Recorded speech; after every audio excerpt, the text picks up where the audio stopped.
Day 56 of your journey through the Bible. Again, sort of a broken record, I know here, but I hope that you're making notes and adding things from this study and other things that you've been reading in your study of the Scriptures, adding to your Bible. If you've been doing that, when you get done with the end of this year, you're going to have a really well-marked Bible that I think you'll find very helpful. Now, don't limit yourself to just making the notes of the things that I've mentioned, but underline, mark things up.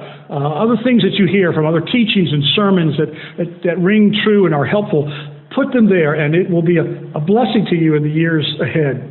Well, congratulations. We have come to the end of the Pentateuch, and we're ready to move to the two books that follow that. It is the books of Joshua and Judges. The book of Joshua covers about 7 years. The book of Judges covers about 400 years. It's interesting, God sort of slows time down when He's got something important to say, and He has a lot to say in the book of Joshua. And, there's some important truth certainly in the book of Judges over those 400 years. Joshua itself is divided into three major divisions. The first 12 chapters tell about the Israelites engaging in the process of taking ownership and conquering the land. There's a number of special war campaigns. That's where maps come in handy. Chapters 13 through 21 tells how the land gets divided between all the tribes. And maybe the most interesting section of the book is the last days of Joshua. His final years were recorded, in particular that famous farewell address. In the Old Testament, the book of Joshua is known by many Bible students as a great place to see a great picture and example of obedience and having victory over the power of sin. Look for that as you read through this great book.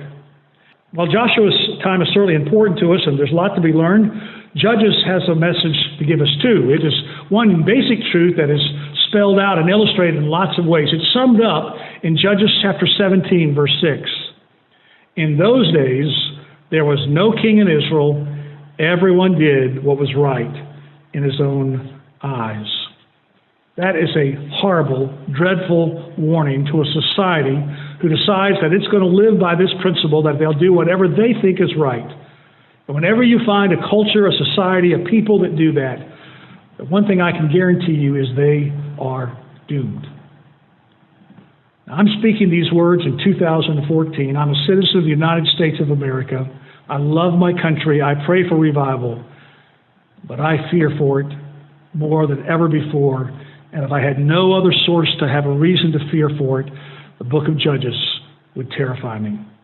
People who do what right is in their own eyes, thinking they have that freedom. And in fact, God does not make us for that. There are higher laws that He has set out, and when we violate them, entire societies and nations are in deep trouble.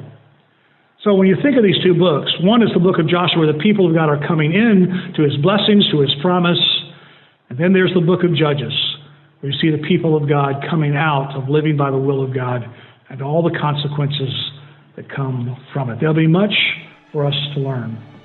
Let me read again from Psalm 106. I begin with verse 33.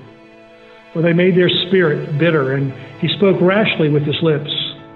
They did not destroy the peoples as the Lord commanded them, but they mixed with the nations and learned to do as they did. They served their idols and became a snare which became a snare to them.